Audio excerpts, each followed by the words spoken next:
Hi, my name is Gretchen. This is a video for Clinical Pathology 2.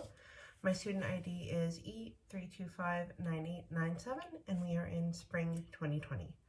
So today we are going to do a modified knots test. And for this test, you're going to wear gloves because you're dealing with blood and formalin. We have our anticoagulated whole blood. I have prepared a 2% formalin solution, and we have our methylene blue stain, our centrifuge, and out of view is a microscope that we will use later. So to prepare this solution, the textbook says to use 9 mLs of the 2% formalin and 1 ml of anticoagulated whole blood. So my tubes with no additive only hold 6 ml, so we are going to do 4.5 ml of the 2% formalin and 0.5 ml of the anticoagulated whole blood. So first I'm going to add my formalin.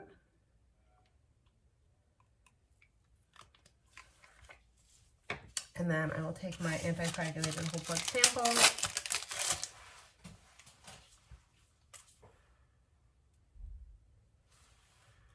And we're going to pull up 0.5 mLs.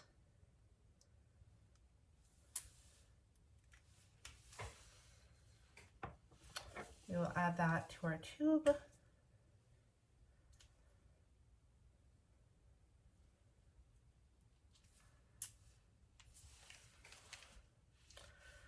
We're going to mix thoroughly, and then we are going to centrifuge this for 5 minutes at 1500 rotations per minute.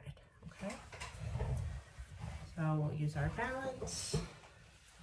Take out the balance that we don't need.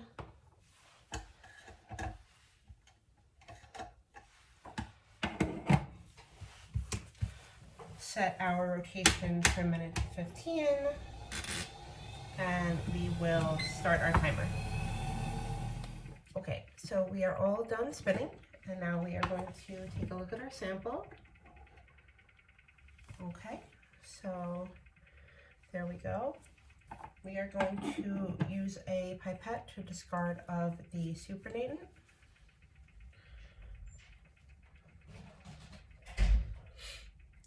And what we are looking for with the modified knots test is the microflaria of the heartworm Diroflaria admitis, the heartworms that we see most commonly in dogs, sometimes cats.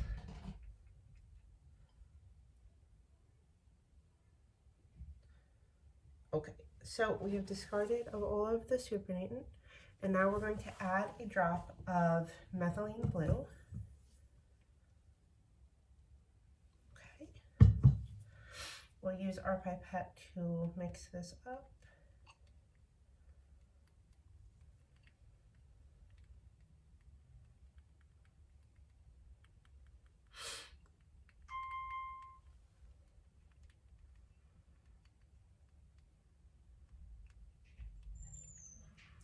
So once we are fully mixed, we can take a drop and put it onto the slide that I have here.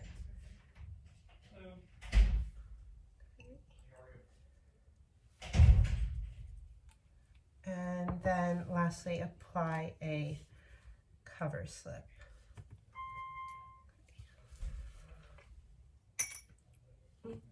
Oh, I had applied 2 cover slips. Okay, good.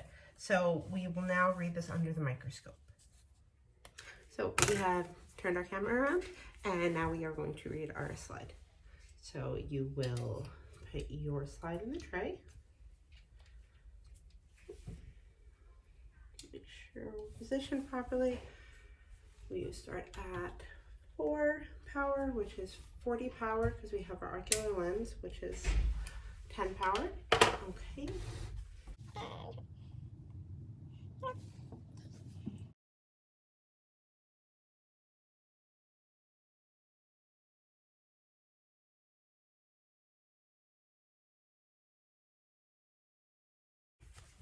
Okay, so you've just finished scanning our slide. We do not see any microflaria of the heartworm parasite, and that is a good thing. Okay. Now we're going to go over several different methods of urine collection. First, we are going to do a free catch, also known as a voided sample collection. For this, you need gloves because you don't want to get urine on your hands. You need a clean and dry container. This one happens to be sterile, but it does not have to be. When you are using a free catch sample, you want to make sure that you're not using it for checking for bacteriologic contamination. So when you are taking a free catch sample, you would like to do it first thing in the morning because that sample is the most concentrated and it is the least likely to be affected by diet. So when you're also taking your sample, you want to make sure that you get a midstream sample. The midstream sample is the best because the first portion of the sample is likely to be contaminated by the prepuce. So now we're going to go get our helper and our canine friend, and we're going to get our sample. So now we have Fagin and we have our collection container, and we're going to go catch some urine.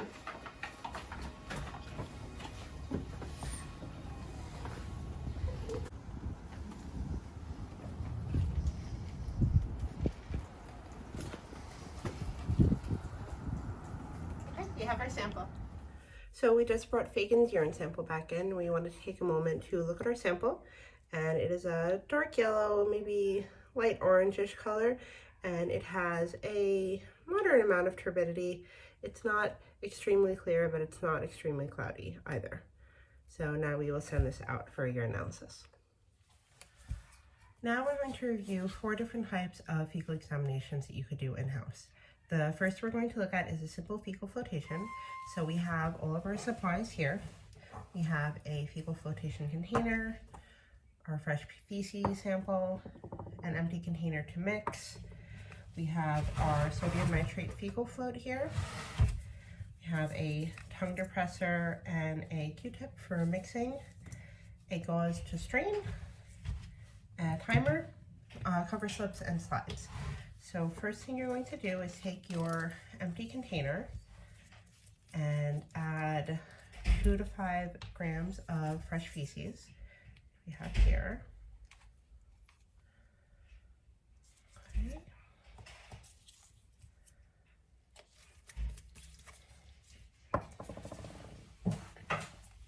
And then you can take a fecal float.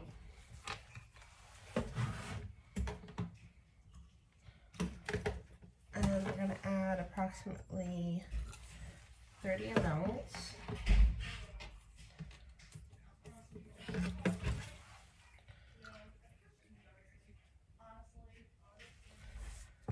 And we're going to mix this up until it's evenly dispersed.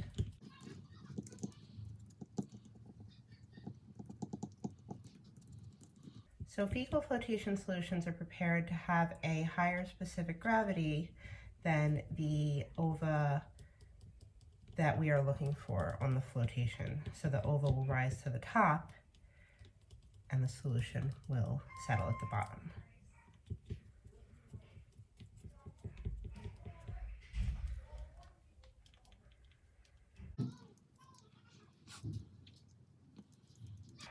I think we're pretty evenly mixed here. So now that we have an evenly mixed sample, we're going to take our flotation container and our gauze, and we're going to use that as a cheesecloth. And then we take our evenly mixed sample and we're going to strain it through, letting any of the larger chunks of the feces get strained through the cloth.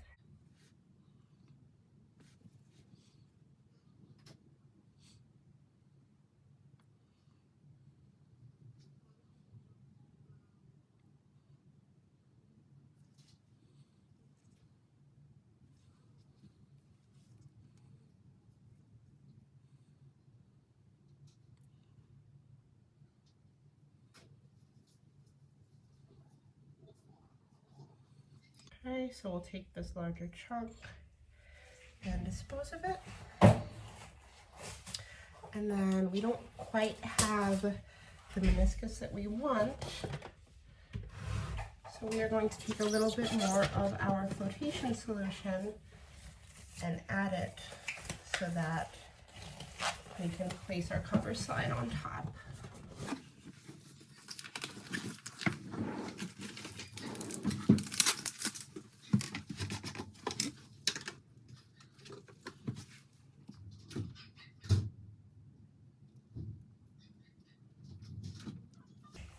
little bit more.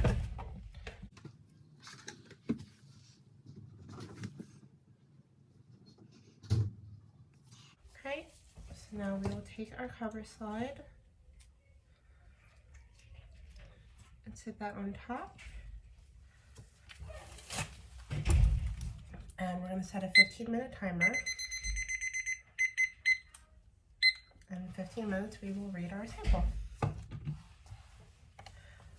The next examination we're going to do is a centrifugal flotation. It's very similar to the simple flotation, except for that you centrifuge the sample. So we like to do this because it does recover more ova than a simple flotation, approximately 5 times more. So we have our 2 grams of fresh feces here and our sodium nitrate. So we're going to add our fecal fluid to our container, just like before.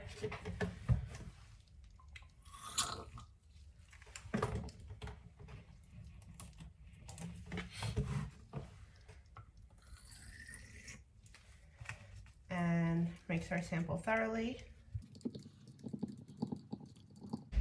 Once our sample is thoroughly mixed, we will, I think we're there. We will strain it through a gauze into a clean container.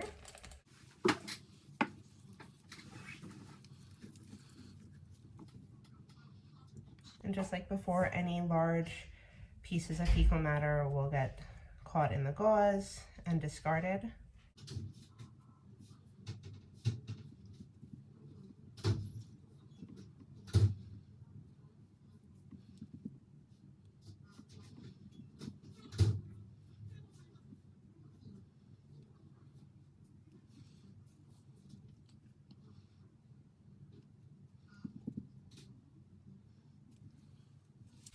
Okay, so we're going to take our solid fecal matter, discard of that, discard of the remainder of our sample here, and then we have a no additive tube, and we will take our sample and pour it in here. So we actually have the amount that we need. We're about, a few centimeters from the top. And if we didn't, we would add more fecal flow, but we don't need to do that. And then we will take our sample and place it in the centrifuge. And we are going to set it to 1,300 rotations per minute, and we're going to centrifuge it for 5 minutes. Okay, our sample is almost finished spinning. We've cleaned up our work area a little bit. We have a rack where we're going to place our tube when it comes out. We have cover slides and a little bit more fecal solution. Fecal solution, rather. Okay.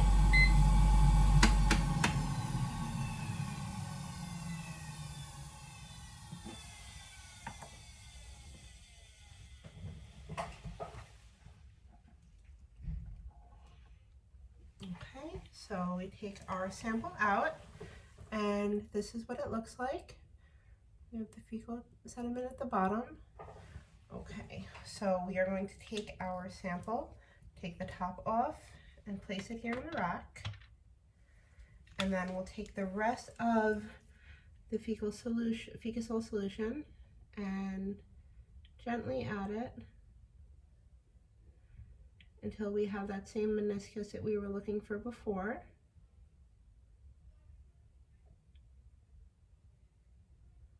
Okay. And then we will take our cover slide, place it on top, and we'll set a 10 to 15 minute timer and come back and read our sample. The next fecal examination we will perform is a direct smear. This is the quickest and simplest fecal examination that you can do, but it's also less effective in some ways because if your patient has a low parasite count, it will likely not detect that. So to perform this, we have sterile saline, our fecal sample, cover slips, a glass slide, and just a cotton tip applicator. So to perform this, we are going to take our slide put a drop of saline, take our applicator and just get a little bit of the fecal sample on the tip of the applicator, not much at all. And then we will mix that on the slide with the saline. You don't want it to be too thick.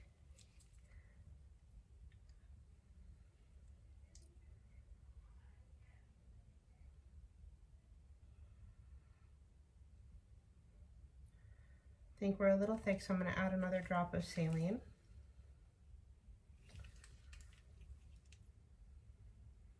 Better.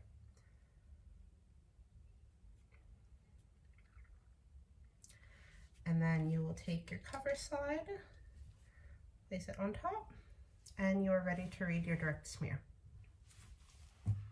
The last fecal examination that we will do today is fecal sedimentation. So for this, we have our fecal sample, water, our slides, cover slips, tube with no additive, and gauze, pipette. So for this, you will take your fecal sample and add water, just plain water, and you'll take a Q-tip or fecal swab and mix your sample.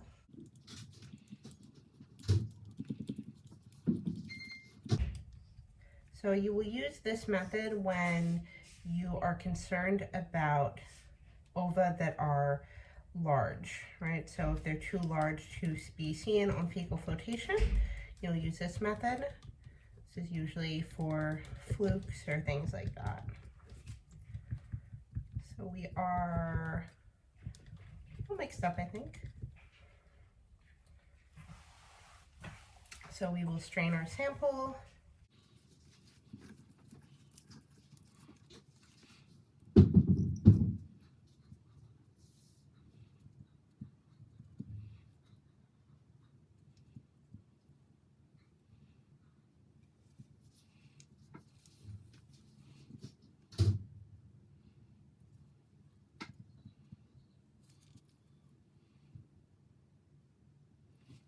Okay, so we'll throw away our solid fecal matter.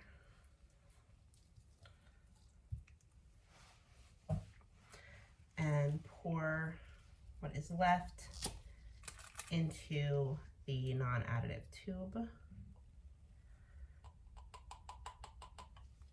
Okay. And we're going to add a little bit more water. Okay, and then we will take our tube, centrifuge it for 5 minutes at 1300 rotations per minute. Okay, so our sample is just finished spinning down. We're going to take it out of the centrifuge. Okay, and this is what our sample will look like. We are going to take all of the excess liquid from the top and discard it.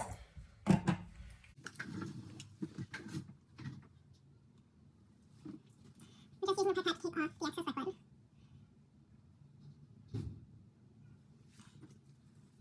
And what we're left with Now is just our sediment.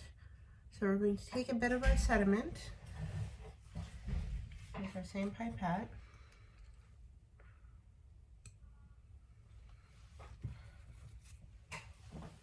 And we're going to put our sediment directly onto the slide. Oh, our sediment stuck a little bit. You could also take a Q-tip and there we go.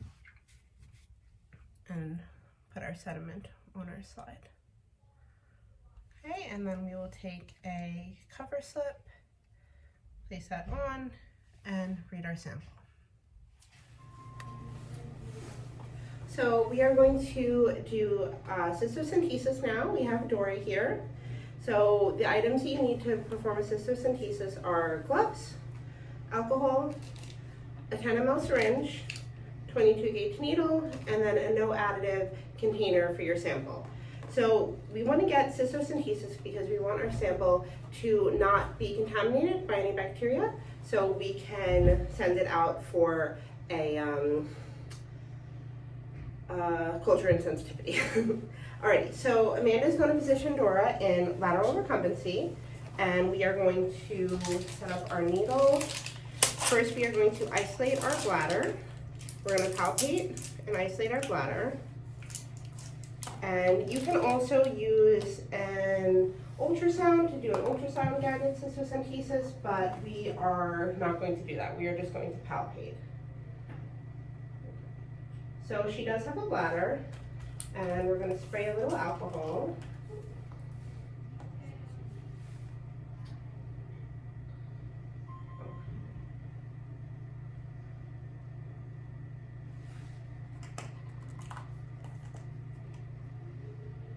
So we've isolated our bladder. We are going to go directly in, pull back until we have received enough sample. We don't want to move our syringe around once we are in the abdomen because we don't want to puncture any other organs. So we're going to remove our needle. Good job, Dora. And then to place it into our container, we're going to remove our needle and remove the cap in case there's any contaminants on the surface. And this is our sterile sample. Lastly, we are just going to take a look at our sample and comment on the color and turbidity. It's pretty clear and it's a light yellow color. Hi, so today we're going to do a sterile urinary catheterization on our patient Oswald. We have all of our sterile material here, so I'm going to set that up beforehand. You will do a sterile urinary catheterization when you're unable to do a cystocentesis. It is the second most aseptic technique that you can do. So we have our sterile polypropylene catheter, our sterile gloves, sterile lube, syringes, and then Chlorhex that we're going to clean the penis with. So what we'll do is open our catheter, and this will be our sterile field where we place our lubricant and our gloves.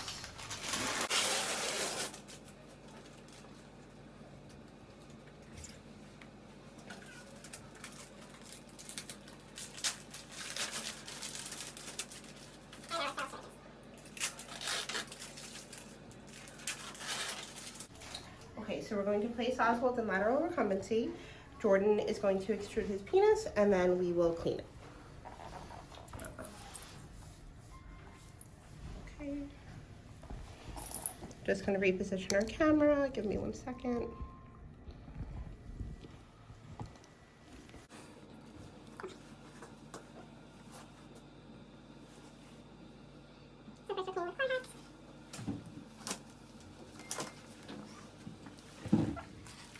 And then we're going to put on our sterile gloves.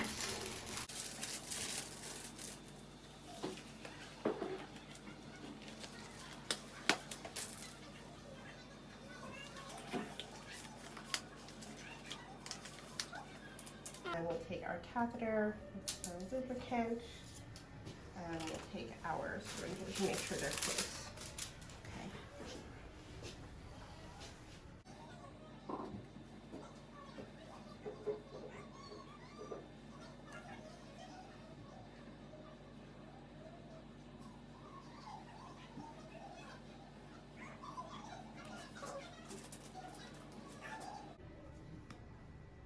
So the first few mLs of your sample you should discard because it has a possibility of being not sterile from the prepuce. So we're going to take a separate syringe and take our sample. Our sample looks a little dark yellow with low turbidity.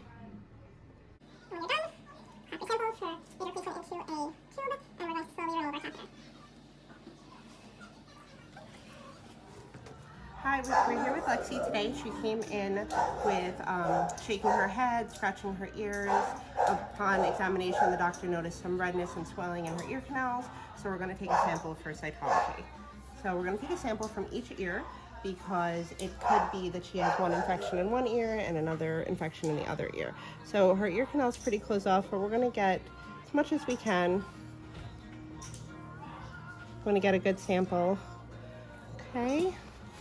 And then we're gonna do, you're okay, Lexi.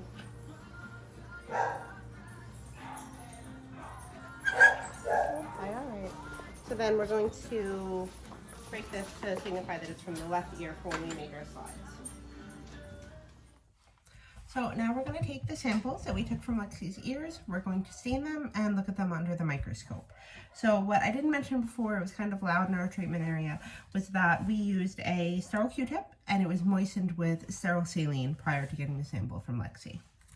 Okay, so now we will do our right ear first, and we are going to take our sample and roll it onto a clean glass slide.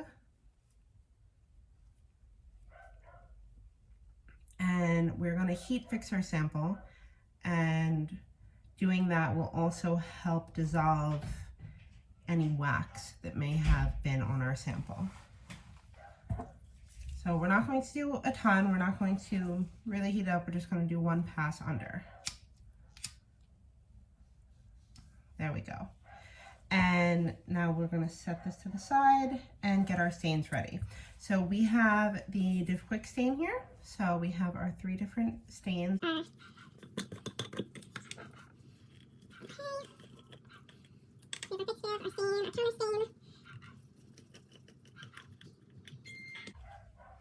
We're going to do 15 seconds in each.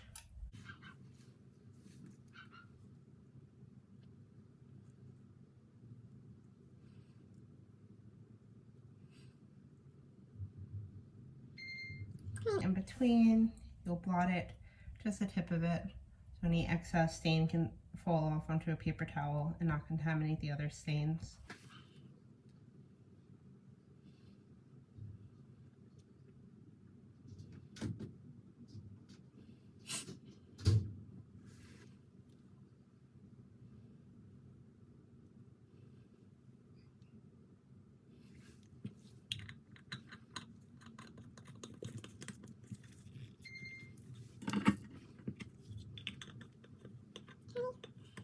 Same thing, we're going to let any excess stain come off into our paper towel.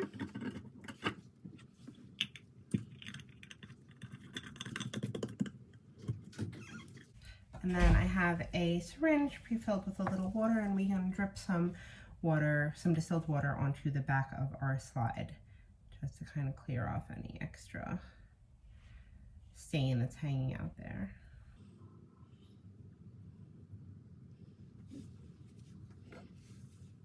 Okay, and then we will let our sample dry. Okay, so we'll leave it there, and a paper towel.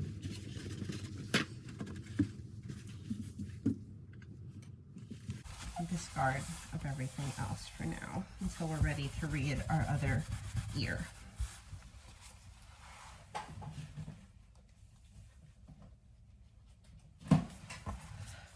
Okay, so we are going to be using our microscope, our compound light microscope.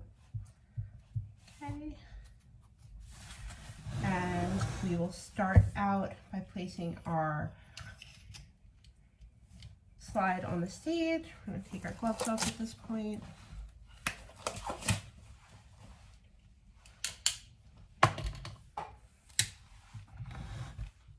So you'll want to focus on a corner of the slide, not in the middle, because then you'll be able to work your way back. Okay, so we're going to start out on the lowest power, which is power 4, which is really 40 power because our lenses are 10, and we will get that into view.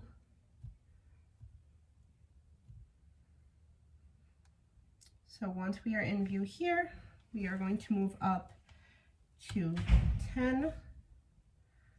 Refocus.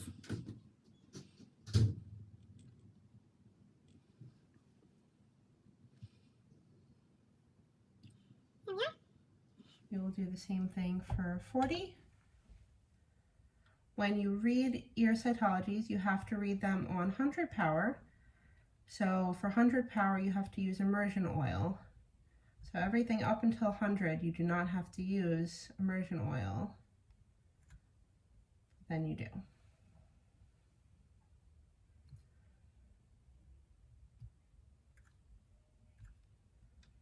There we go. So you'll place your lenses between 40-100. You'll take your immersion oil and take one drop, not a large drop, and place it right where your light is.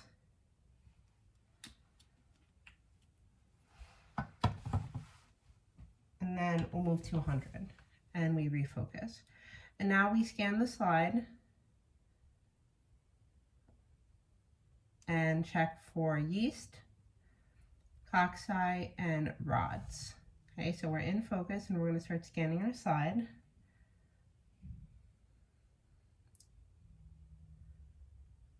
So we're going to scan this and come back. So we're done reading both of our ear cytologies. Lexi came up positive for yeast in both ears, no bacteria. So the doctor will treat her accordingly. Hi, today we're going to do a skin scraping on Oswald here. So we have all of our supplies ready. We have our slides, a 10 blade, and mineral oil. So you will take a drop of mineral oil and place it on the center of your slide.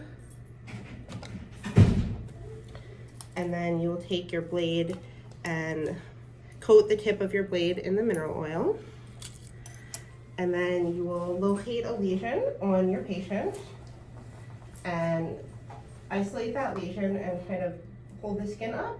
And then you're going to hold your blade perpendicular and scrape it across the top of the lesion. So you'll do a few scrapes and then you'll do a few more where you kind of want to press a little harder. You want to make sure that you get blood because that is where the Demodex lives, in the deep tissue, and on the superficial tissue is where your sarcoptic mange lives.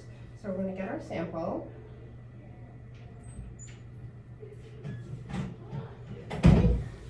And we will place it on our slide, and then we will go and read our slide.